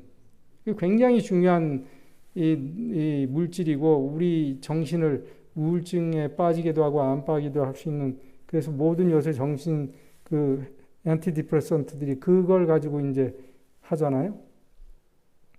세로토닌의 거의 대부분이 사실은 균들이 만들어요. 장에서. 뇌에서 만드는 거는 일부예요. 그러니까 이렇기 때문에 과학자들이 오늘 시간이 없어서 제가 슬라이드를 다 뺐는데 우울증 환자와 그렇지 않은 환자의 대변을 분석하면 균이 달라요. 그런 얘기입니다. 이제 제가 지금 종합을 해드리려고 그러는데 우리 몸에 뭐가 있어요? 이 균이 있어요. 그렇죠? 그 다음에 야채, 과일, 그 통곡류엔 뭐가 있었어요? 파이토케미칼이 있었어요. 이 둘 간의 관계를 지금 맺어주려고 그래요. 흥미롭지 않아요? 얘네들은 어떤 관계일까? 한번 봅시다. 이 홍삼 아시죠? 홍삼이 무슨 효과가 있어요? 홍삼이 무슨 효과가 있어요? 대한민국 국민으로서 그거를 자신 있게 홍삼은 항암작용이 있습니다. 이래야죠. 홍삼에 항암작용이 있어요. 그래가지고 과학자들이 홍삼에 어떤 물체가 도대체 항암작용을 일으키나 찾아봤더니 뭐가 나왔어요? 사포닌. 그러면 제약회사에서 사포닌 만들까요? 안 만들까요? 만들려고 하겠죠. 근데 여러분들 사포닌 약국에서 팔아요? 그게 발견된 건 지금 10수년이 훨씬 지났는데도 제약회사가 못 만드는 이유가 있어요. 제가 그 스토리를 찾아봤어요. 이제 제약회사가 돈을 들였어요. 그걸 만들기로 하고. 이거 떼돈 황금 시장이에요. 암을 두려워하는 사람이 전 세계에 얼마나 많아요. 저거 캡슐로 만들어 놓으면 전 집안 식구가 다 먹을 수 있습니다, 저거. 그러니 이건 뭐 노다지죠. 그래서 이제 실험을 합니다. 홍삼에서 추출을 해요, 사포닌을. 그래가지고 캡슐로 만들어서 팔면 그게 시장성이 있을까요? 비타민 한 캡슐이 100불이다. 그러면 여러분들 사 먹을 수 있어요? 그러니까 이건 실용성이 없어요. 그래서 이걸 만들어야 되는 거예요. 그래서 만들기 전에 홍삼에서 사포닌을 추출합니다. 그래서 그거를 사람에게 투약을 시켜요. 그리고 이걸 타이트레이트 해야 돼요. 이제 얼마만큼을 먹였을 때 피 속에 혈액의 사포닌 농도가 얼마나 되며 얼마가 됐을 때 그게 항암 효과가 나오느냐 안 나오느냐를 이제 테스트 해야 됩니다. 그래야지 정제 몇 미리그램을 만들어서 팔 거 아니에요. 이해가 되시죠? 약 만드는 게 이렇게 쉬운 게 아니에요, 그냥. 그렇게 해서 실험을 하기 시작했어요. 그래서 사포닌을 먹였어요. 그 비싼 홍삼 사다가 이제 볼런티어를 먹였어요. 그리고 나서 피를 뽑았더니 사포닌이 안 나와요. 분명히 입으로 들어갔는데, 그러니까 누가 그랬을 거 아니에요. 저는 이건 상상력인데, 과장이 너 어떻게 된 거야 지금? 네 보는 데서 먹여. 안 그렇겠어요? 그 비싼 걸 사다 먹였는데 피해서 안 나온다고 보고가 들어가니까 네가 보는 데서 확인하고 와 매일. 그렇게 했어요. 그래도 안 나와요. 그러니까 이제 막힌 거죠. 그래서 실험이 끝났어요. 실험이 폐기가 됐어요. 그 프로젝트가. 그랬더니 나중에 보니까 우리가 사포닌, 즉 진생을 먹으면 우리 몸속에 있는 그 사포닌은 균의 먹이에요. 우리의 먹이가 아니었던 거예요. 그래서 그 균이 그걸 먹고 분비한 물질이 항암 효과가 있어요. 이해가 되시죠? 과학은 재밌습니다, 이렇게. 근데 자, 그 물질이 그럼 뭐냐? 너무너무 미생물이 만들어내는 그 물질이 얼마나 작겠어요? 세균이 싸는 똥이 얼마만큼이나 되겠어요? 소변이 얼마나 많겠어요, 여러분들? 그 중에 또 케미칼 중에 사포닌이 소화돼서 나오는 그거는 얼마나 작겠어요? 이걸 이 사람들이 찾을 수가 없어요. 현대 과학의 힘으로. 거기서 막혔어요. 여기까지는 밝혔는데. 그래서 그게 분명히 금맥인 건 알아도 캐지를 못해요. 그래서 저는 속으로 잘 됐다. 왜냐하면 그렇게 해서 저걸 만들어서 먹어도 그건 가짜니까. 그건 가짜니까. 저 과정이 어쩌면 병을 고치는지도 몰라요. 이게 우리 몸이 들어가는 것 중에는 물질이 병을 고치는 게 아니라 그 물질이 대사되면서 병을 고치는 경우도 있어요. 그 때문에 이게 우리 몸이 자동차처럼 뭐 엔진 오일 좋은 걸로 갈면 엔진이 좋아지고 이런 얘기가 아니에요. 어쨌든 그 얘기를 여러분들이 보시면서 세균을 이제 고맙게 생각하셔야 되는 거예요. 세균 때문에 우리가 암에도 안 걸리고 늙는 것도 천천히 늙어가고 혹시 주변에서 야, 넌 왜 이렇게 얼굴이 곱니? 하나도 안 늙네. 오랜 만난 친구가 그러면 다 세균이 도와준 거야, 임마. 이렇게 하셔서. 진짜요?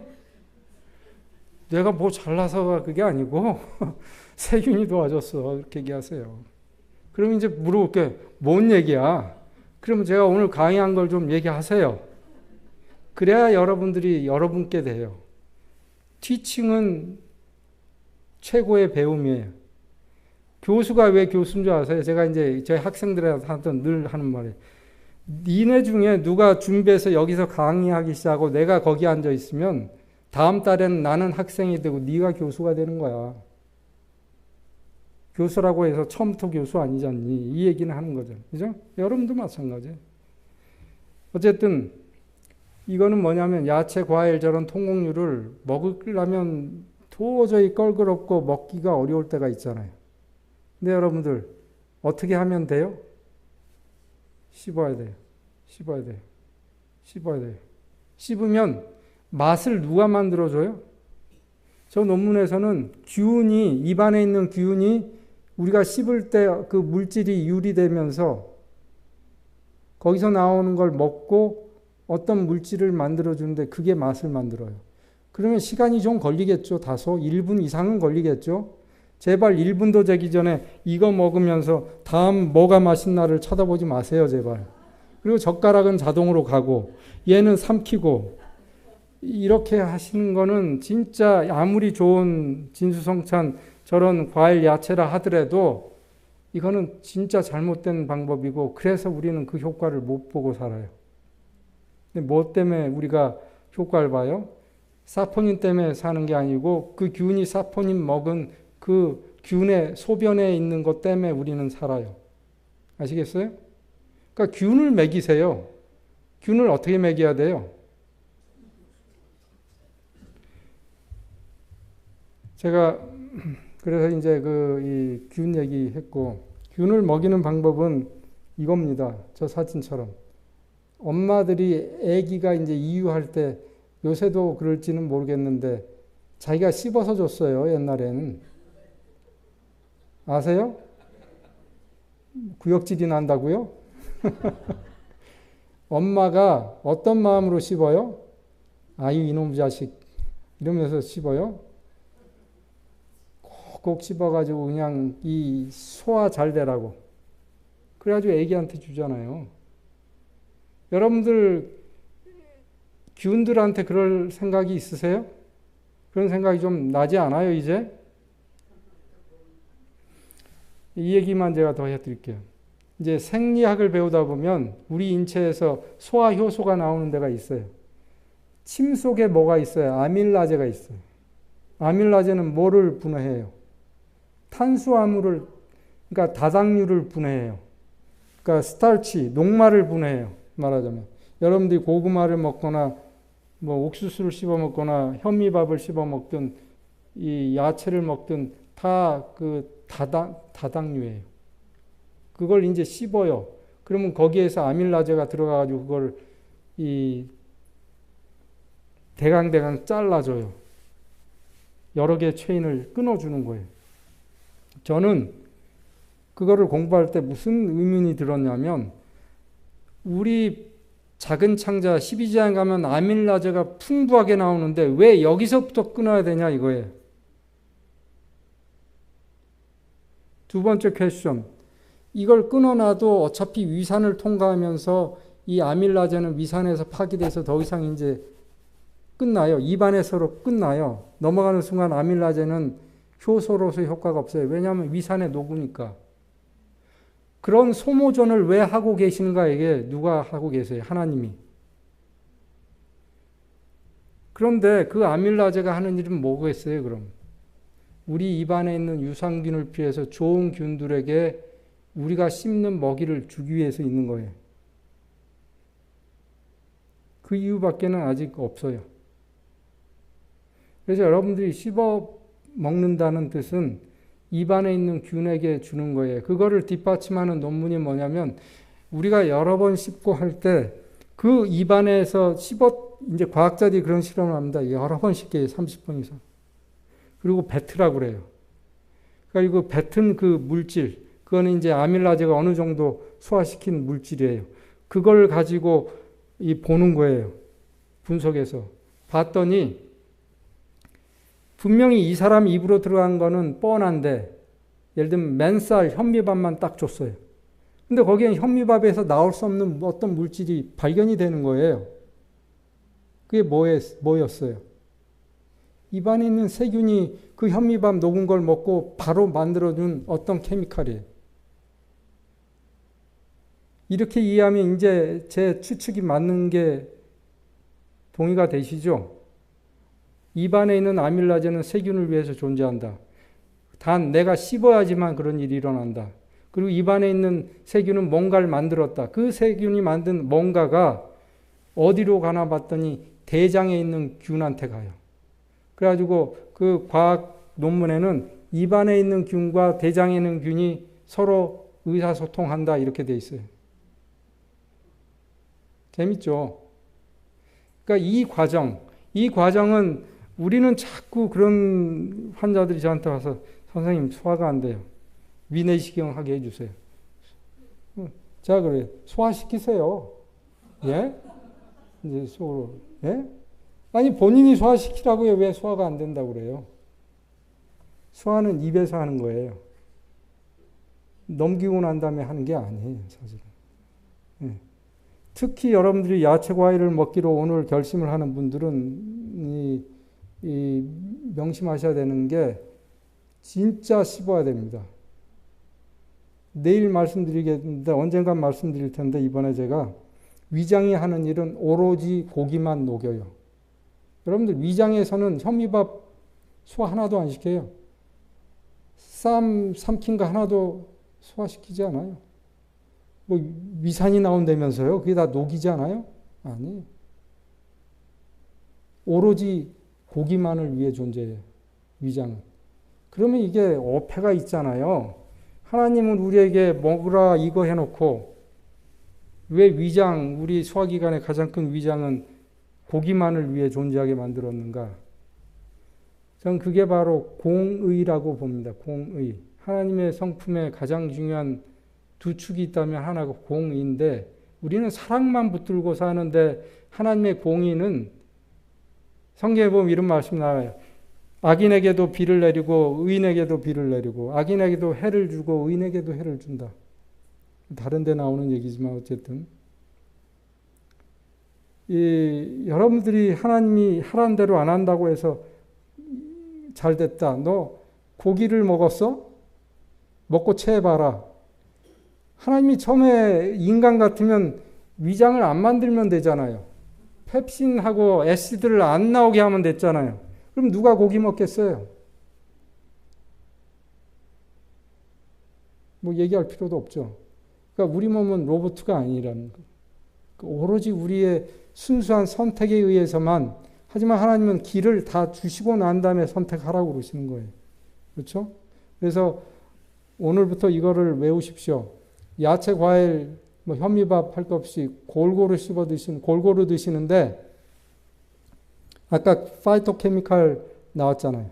근데 아까 그 그림에서 보면 뭐였어요? 빨강색에는 뭐가 있고 뭐 예를 들면 이 토마토에인가는 리코펜가 있었고 뭐 이런 이 당근에는 뭐가 있고 다 달라요. 녹화학생 색깔마다 달라요. 파이토케미칼이. 저는 그거를 읽는 순간 와 감동. 그분은 얼마나 자상하시길래 색깔로 표시기를 해주는 거예요. 우리에게 색깔로. 그래서 우리가 색깔만 따져서 골고루 먹으면 돼요. 이거를 이 색깔이 아니야. AI가 그러는데 이 야채는 이게 많고 이 야채는 저게 많으니까 이걸 둘 다 먹어야 돼. 뭐 그런 신경 안 쓰셔도 색깔로만 먹으면 충분히 골고루 다 들어가게 돼 있어요. 그러니까 골고루. 그다음에 잘 씹어서. 왜 잘 씹어요? 여러분들의 균을 위해서. 균이 여러분들을 살리니까. 그 균을 여러분들은 살려줘야죠. 그게 공생이죠. 그 다음에 가급적이면 날 것으로. 요리를 하지 말라는 게 아니에요. 날 것으로 먹어도 되는 건 날 것으로 드세요. 예를 들면 오이. 저는 당근도 날 것으로 먹기를 좋아하는데 고구마도 날 것으로 먹는 게 좋아요. 저는. 이제 오븐에 구워서 먹기도 해요. 어쨌든 요리할 필요가 없어요. 저녁은. 아침은 요리 열심히 해서 맛있게 진수성찬으로 드시는 게 굉장히 좋아요. 왜냐하면 음식이라는 게 먹는 것만으로 이루어지는 게 아니고 그 음식상에서 이루어지는 대화와 마음가짐과 흐뭇함과 이런 게 다 우리 뇌를 공부하다 보면 감각뇌들이 우리를 행복하게 만들어주고 그게 또 자극을 줘가지고 머리가 맑아지고 기운이 나고 하루를 살고 있는 힘이 나기도 하고 남에게 봉사하고자 싶은 의욕도 생기고 그게 나쁜 게 아니에요. 유혹이라고만 그냥 이 금욕주의자가 되라는 뜻은 절대 아니에요. 이걸 오해하시면 안 돼요. 요리해서 맛있게 드시되 저녁만은 여자들이 요리해서 해방되면 좋겠어요. 그래서 저는 와이프랑 타협을 봤어요. 아침은 실컷 우리가 먹되 저녁은 요리 안 하고 설거지 안 해도 될 음식을 먹자. 그래서 제가 바라는 건 고구마는 많이 나올 땐 고구마 오븐에 하나 구운 걸로 끝. 고구마 껍질째 그냥 콕콕 씹어서 하루 먹으면 그냥 저녁은 끝이에요. 옥수수 많이 나올 때는 옥수수 하나 삶은 거 끝. 근데 와이프는 아직도 저에게 그것만 가지고는 안 된다고 꼭 거기다 하나씩 추가해요. 샐러드 요만큼 아니면 숲 뭐 그거는 뭐 좋습니다만 어쨌든 될 수 있는 날 것으로 먹고 즐거운 마음으로 먹어야 돼요. 왜냐하면 엄마가 아이에게 줄 때 이걸 즐거운 마음으로 해주는 거예요. 어머니들이 가끔 밥 하기 싫을 때가 있어요. 혼자 살면 밥 안 할 거예요. 어땐 하루에 한 끼만 하고 이렇게 놔뒀다 또 먹고 할 텐데 그 집에 자식이 있으면 기필코 밥을 하죠. 몸이 좀 아파도. 내가 귀찮아도 내 입에서부터 있는 이 균들이 나를 생명을 유지하게 돼 있다는 사실을 알면 여러분들이 쉽게 귀찮다고 그냥 꿀꺽 삼키지는 않게 돼요. 그래서 이런 걸 보니까 습관을 바꾸는데 가장 중요한 원동력은 뭐냐면 사랑이에요.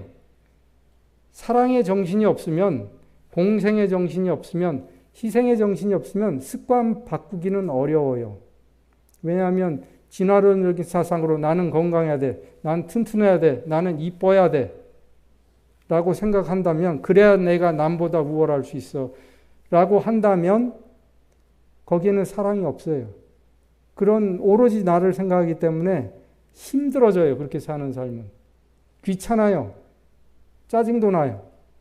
불안해요. 그걸 해야 되는데 안 했으니까. 하지만 사랑이 거기에 들어가면은 하는 게 즐겁고 씹는 게 즐거워요. 그래서 골, 잘, 날, 들입니다. 한번 따라하세요. 골, 잘, 날, 들. 이거 외우셔야 돼요. 어떻게 외우신다고요? 이게 이 시험 볼 때 골잘 날줄만 외우면 골고루 이걸 다 네 줄을 다 외우지 않아도 이제 의대 시험 보는 비결이에요. 머리자만 외워가지고 들어가서 그것부터 써놓고 거기에 붙이는 거예요. 근데 골잘 날줄도 생각이 안 나요. 그럼 이거 가망이 없죠. 그래서 골을 잘 내니 날 즐겁게 하네. 이것까지 또 외워요. 이건 또 쉽잖아요. 골을 잘 내니, 저 사람이 골을 잘 내니 날 즐겁게. 네. 네.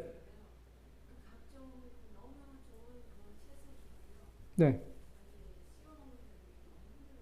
네.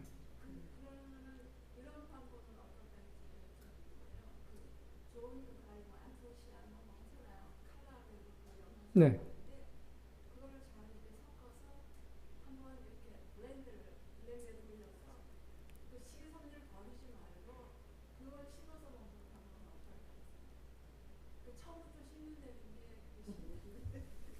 네.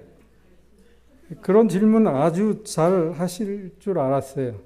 그리고 잘 하셨어요. 잘 하셨어요. 왜냐하면,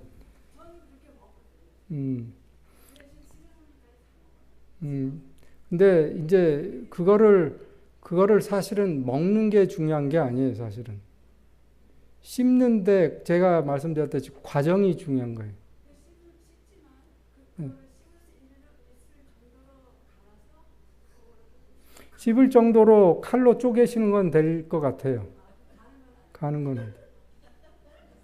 이제 그 얘기를 내일 조금 할 거예요. 그걸 이제 가공이라고 그러죠, 가공. 그 프로세싱 한다고 그래.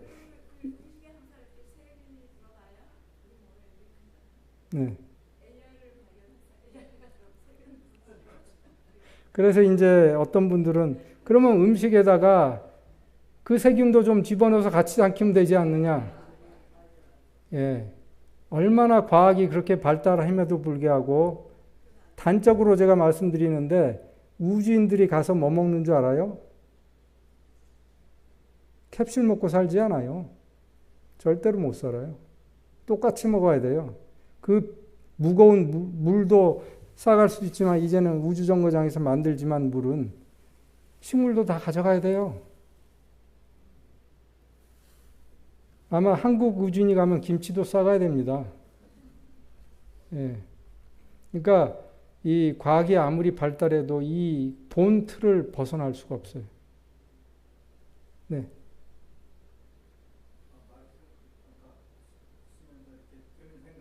네. 그 파이토케미컬 말씀하셨는데 요즘에 이제 사람들이 렉틴이라고 렙틴, 렉틴 LECTIN 렉틴. 그리고 저기 그 옥살산 악슬레이시라고 이렇게 네. 파인애플이라든가 이런 네. 그러니까 그런 것들이 다 이게 파이토케미컬이라는 게 이게 어떻게 보면은 그 식물의 디펜시브한 시스템이잖아요. 이게 본인을 보호하기 위해서 만드는 그런 거라고 보는 입장이 있는 것 같은데 특별히 이제 날고루 이런 걸 먹게 되면은 이 위장이라든가 대장에서 흡수 같은 것이 피해 나가서 그 자가 면역병 같은 증상을 갖다가 가질 수 있는 그런 거고 또 하나 이제 생각이 드는 거는 네. 그 채소를 제일 많이 먹는 민족 중에서 네. 특별히 이제 그 인도의 그 남부 지방에 사는 사람들의 수명이 제일 짧다고 그러더라고요. 그래서 그런 문제가 이제 아니면은 그 대체적으로 수명이 제일 긴 이제 그런 지역 사람들 중에 하나가 홍콩이라는 건데 어디요? 홍콩. 홍콩. 네. 근데 네. 홍콩에서 제일 그 고기 컨sumption이 제일 높다는 그런 연구들이 홍콩에서 컨섬션이 높다고 해서 홍콩에서 장수한 사람이 그 고기를 먹었다는 근거도 있나요? 그러니까 제가 예, 더 차이나 스타디를 내일 보시면 그게 중국에서 한 건데 홍콩에서 한 건 아니지만 중국 음식이나 홍콩 음식이나 중국 음식이잖아요. 기본은 비슷해요. 뭐 레시피가 다를 뿐이지. 재료도 거의 똑같아요. 중국 사람이 와서 한 거니까. 그건 내일 제가 설명드리고 그 파이토케미칼은 원래 과학자들이 진화론적인 철학으로 그게 식물이 자기를 보호한다고 생각을 했는데 식물이 자기 보호하려고 그걸 만들 이유가 없어요. 그게 벌레를 쫓아내는 게 아니에요. 사실은요, 벌레가 있어야지 식물의 종족이 살아남을 수가 있어요. 제가 이제 시간이 오늘 많이 간다 한 5분만 더 써도 되겠어요? 이왕 늦은 거. 저도 그냥 1년에 한 번씩 제가 이제 뭘 하냐면 이렇게 양복 입고 서서 거만하게 위에서 내려다보면서 하는 강의가 저도 싫어요. 그냥 같은 눈높이에서 이렇게 원탁에 앉아서 또는 반바지 입고 휴양지에서 하고 그런 걸 하고 싶더라고요. 그러다가 이제 옛날에 이상구 박사가 하시던 그런 그룹이 있었는데 그 그룹이 뭐 안 하니까는 어느 장로님을 통해서 하자고 그래서 2년 전부터 그걸 다시 제가 맡아서 시작했어요. 그래서 한 40명에서 50명의 한국인들이 각지에서 모여요. 그래서 첫 해에는 케냐에 갔었어요. 이제 그 얘기를 하려고 그래요. 케냐에 가서 당연히 사파리를 하죠. 2번이나 했어요. 근데 저는 케냐 가기 전에 제가 알고 싶었던 퀘스천이 하나 있었어요. 과연 사자는 초식 동물을 잡아먹는 동물인가? 여러분들은 어떻게 생각해요? 약육강식이에요, 그게? 네? 약육강식일까요? 그래서 제가 그거를 퀘스천을 가지고 갔어요. 그래가지고 거기에 그 마사이족 그 사냥꾼들, 마사이족은 성인이 될 때 성인 시기 1대1로 사자와 대면하지 않으면 거기서 이제 그 사냥꾼이 못 돼요. 하나의 가계를 이룰 수 없어요. 남자로서 살 수는 있어요.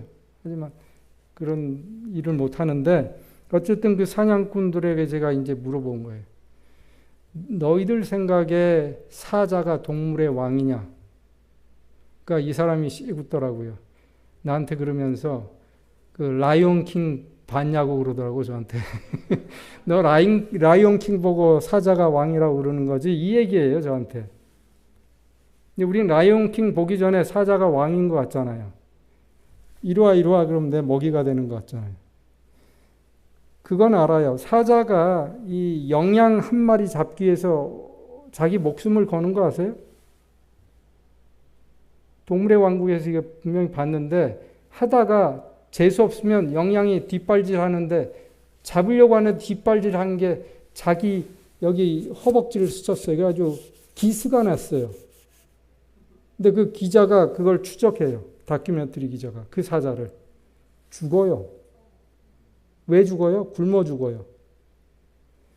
사자는 때로 지어서 삽니다. 그래서 암사자들이 사냥하고 숫사자들은 늘어져 잠만 자죠. 이제 주로 새끼 지킨다고는 하지만 늘어져 잠만 자고 암사자들이 사냥을 하는데 그 암사자가 죽어요. 그래서 이 그룹이 수사자 하나에 암사자가 몇 마리가 있고 그 밑에 이제 자식들이 있고 이렇게 그룹으로 다니는데 그 암사자가 상처가 나면 시속이 몇 킬로 떨어져요. 예를 들면 시속 60km 가야지만 그걸 겨우 잡아요, 영양을. 근데 59km가 되면 못 잡아요. 그러면 굶잖아요. 그럼 우리 같으면 다른 사자가 잡은 걸 좀 나눠줘야 될 것 같죠? 천만에요. 그래서 이 사자를 내쫓아요, 그 그룹에서. 쓸모없다고. 그러면 이 사자는 쓸쓸하게 다니면서 그냥 죽어요. 이걸 보면서 제가 그런 의문이 들어서 제가 마사이족에게 물어보고 싶은 거였어요. 라이온이 진짜 킹이야? 그랬더니 이 사람이 웃으면서 너 라이온 킹 봤지? 아니 나는 그런 의도가 아니고 내 생각에는 사자가 왕이 아닌 것 같아서 물어보는 거야. 그랬더니 이 사람이 나를 딱 쳐다보더라고요. 그러면서 한 말이 사자가 자기 생각에는 사자가 그 영양대를 보호하는 것 같다는 거예요. 왜 그렇게 생각해? 그랬더니 제 생각하고 똑같았어요. 저는 쾌재를 불렀어요. 뭐냐면 영양대들을 다 잡아먹는 게 아니에요. 영양대가 있으면 수천 마리, 만 마리 이렇게 다니면 맨 꽁지에서 뒤진 놈을 잡아요. 그것도 겨우. 영양대를 다 몰아가지고 모아놓고 이 엎드려 뻗쳐 해놓고 잡아오는 게 아니에요. 죽어라고 뛰어서 뒤찢어진 놈 하나 잡으면은 근근히 살아요. 근근히 살아요. 남아돌아지 않아요, 고기가. 그렇게 그 가족이 살아가요, 근근히. 그러면 그 뒤처진 영양이 뭐인 것 같냐? 그 친구 얘기도 그래요. 병 들었을 거라고 자기는 믿는다. 그럼 그렇지. 나도 그렇게 생각했어요. 그러면 그 병이 왜 죽어야 돼요? 그 영양대를 보호하기 위해서. 아니면 팬데믹이 되니까 영양대가 몰살하잖아요. 이해가 되시죠? 그래서 약육강식은 아니에요. 모든 자연은 도와주면서 살아요. 사자는 스카빈저예요. 그러니까 쓰레기 청소부고 그래서 영양대가 존재하는 거예요. 멸종되지 않고. 아셨어요? 다시 원점으로 돌아와서 파이토케미칼은 식물이 자기 보호를 하고 만드는 게 아니에요. 우리 인간을 위해서 만들어 주는 거예요. 우리 인간의 정확히 얘기하면 인간 속에 있는 균을 위해서 만들어 준 거예요. 그걸 우리는 씹어 먹어줘야 되는 거예요. 그럴 때 그 균이 우리의 건강을 책임져 주니까. 이게 바로 이 창조의 섭리예요. 우리 몸이 돌아가는 섭리예요. 그래서 오늘의 마지막 슬라이드로 제가 넘어가면서 오징어 게임 보셨죠? 뭐 안 보셨어도 할 수 없어요. 제 환자가 하도 보라고 그래가지고 제가 봤어요. 제 환자 중에는 이 한국 이 드라마 팬인 분이 계세요. 닥터son 이거 안 보면 봐야 된다. 어느 날 봤더니 무슨 얘기예요? 저게 바로 이 진화론적인 사상 아니에요. 누군가를 하나 쓰러뜨려야 자기가 생존하니까. 아주 그냥 극단적인 말하자면. 하나님이 우리에게 생존하라고 하셨을 때는 똑똑한 사람, AI를 잘 다루는 사람, 과학적 상식 있는 사람만 건강한 걸 섭취하고 일자무시간 홈레스나 아니면은 아프리카에 있는 사람들은 건강을 잃고 못 살게 만들어 놓으셨겠어요? 아까도 말씀드렸지만 파이토케미칼이 색깔마다 다른 종류가 있게 만들어 놓은 걸 보고 저는 100% 믿게 됐어요. 빨간색에도 다른 요소가 있고 뭐 예를 들면 자주색에도 이게 있을 수도 있고 저게 있을 수도 있다면 저는 덜 믿었을 것 같아요. 근데 정확히 그 색깔이 그 케미칼이 아니거든요. 그 색깔을 입혀 놓으셨어요. 그리고 그 안에다 그 파이토케미칼을 넣어 놓으셨어요. 항상 그 색깔에는 거기에 맞는 파이토케미칼을. 그리고 그 파이토케미칼은 특정한 세균에게 특정한 일을 하게 하고. 그러니까 그게 식물이 자기 보호하려고 하는 게 아니에요. 아셨죠? 순수히 우리 몸을 살리기 위해서. 그래서 하나님은 단순히 우리에게 그걸 먹으면 좋을 거다라고 말씀하셨던 거예요. 제가 이제 예수님이 그런 말씀을 하신 걸로 이제 결론을 내려고 하는데 그 당시에도 사람들이 먹고 입는데 신경을 썼던 것 같죠. 예수님 당시에도. 예수님이 우리 인체를 쓰고 왔기 때문에 우리의 배고픔 뭐 다 아신다고 그러잖아요. 그런데 예수님 뭐라고 그래요? 먹는 거 신경 쓰지 마라. 물론 이제 비유는 하나님께서 새들도 먹이는데 너희 굶겨 죽일 것 같냐 이 뜻이지만 거기엔 뭐가 있어요? 잘 생각해 보세요. 오늘 강의를 접목하면. 내가 너희에게 먹을 거 준 것만 먹으면 니네는 건강하게 살 수 있어. 염려하지 마. 그 뜻도 있어요. 두 번째. 저 줄쳐진 목숨이 음식보다 중하지 아니하나. 목숨이 음식보다 중하지. 이거 저는 여러 번 읽었는데 이해가 안 돼요. 당연히 목숨이 음식보다 중요하죠. 그래서 so what? 그런데 제가 이제 그걸 영어 성경으로 읽었어요. Is not the life more than the food? 즉 무슨 얘기냐면 산다는 것은 먹는 게 다가 아니지 않니? 이 뜻 아니에요. 너희들이 산다는 게 겨우 먹으려고나 사는 게 아니잖아. 먹는 거 이게 뭔가가 있잖아. 이 뜻이에요. 사실은 그 해석이 정확히 맞는 게 그 해답이 마태복음 6장 33절에 보면 나와요. 오늘 성질 급하시면 오늘 집에 가서 한번 읽어보시고 참으실 수 있으면 이번 주에 내내 참으세요. 제가 나중에 말씀드릴게요. 어쨌든 오늘 제가 많이 지나서 죄송하고 과일, 야채, 씨앗, 견과류 거기에 수없이 많은 13만 종 그것만 있겠어요. 100만 종이 있을 것 같아요. 저는. 더 있을 수도 있어요. 근데 그 많은 물질들이 우리 몸의 세균들의 먹이가 돼서 그 세균들이 우리를 살리고 있어요. 고혈압도 예방하고 당뇨병도 예방하고 비만도 예방하고 암도 예방하고 치유하고 그렇죠? 그러면 우리는 뭘 해야 돼요? 그 세균을 잘 키워야 되겠죠. 잘 키워야 되겠죠. 어떻게 키워야 돼요? 간단해요. 골잘날질만 하시면 돼요. 골잘날질. 그 얘기고 그래서 그 식단 이제 두 가지 에스펙트에서 그 창세기 1장 29절이 여러분들에게 주어질 텐데 여기에 교회 다니시는 분들은 하나님을 믿는 분들은 그 말씀을 그냥 대수롭게 넘기지 마세요. 저는 그거를 수십 번 읽었어요. 읽을 때마다 새로운 깨우침이 올 정도로 그래서 저는 하나님의 말씀이 살아있다라고 믿어요. 그냥 말이 아니에요. 제가 그걸 읽을 때마다 새로운 깨달음이 와요. 거기에서. 1장 29절이 얼마나 간단한 말씀입니까? 한번 여러분들 해보세요. 계속 읽어보세요. 매일 밤. 그러면서 명상을 하세요. 읽는데 1분, 명상하는데 한 4분, 토탈 5분 한번 해보세요. 무슨 일이 일어나는지. 예. 그 다음에 여기에 혹시 교회를 안 다니시는 분, 아직 하나님에 대해 잘 모르시는 분들은 단순히 믿으세요. 과학이 발달해서 그걸 발견한 그 사실은 믿으시잖아요. 좀 제가 오늘 전달한 그 사실. 그래서 그걸 한번 해보세요. 테스트해 보세요. 과학을 테스트해 보세요. 그래서 만약에 그게 맞다면 역으로 1장 29절을 한번 찾아가 보세요. 그러면 성경을 읽어보세요.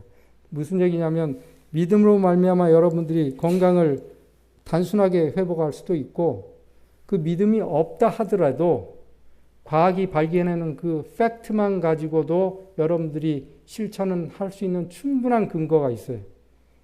아유, 손 박사 뭐 과학자가 면 하나님 얘기나 하네. 그렇게만 보시지 말고 그건 저의 이제 개인적인 고백이었으니까 뭐냐면 그 내용 중에 과학이 발달한 그 팩트를 믿고 과학이니까 그거는 믿고 테스트해 보세요. 그런 다음에 어느 날 당뇨가 지고 어느 날 고혈압이 좋아지고 어느 날 뱃살이 빠지고 어느 날 원기가 활력이 있고 기분이 우울증이 사라지고 뭔가 변화를 여러분들이 느끼시면 그때 성경을 한번 찾으세요. 그게 제 오늘의 결론이 되겠습니다.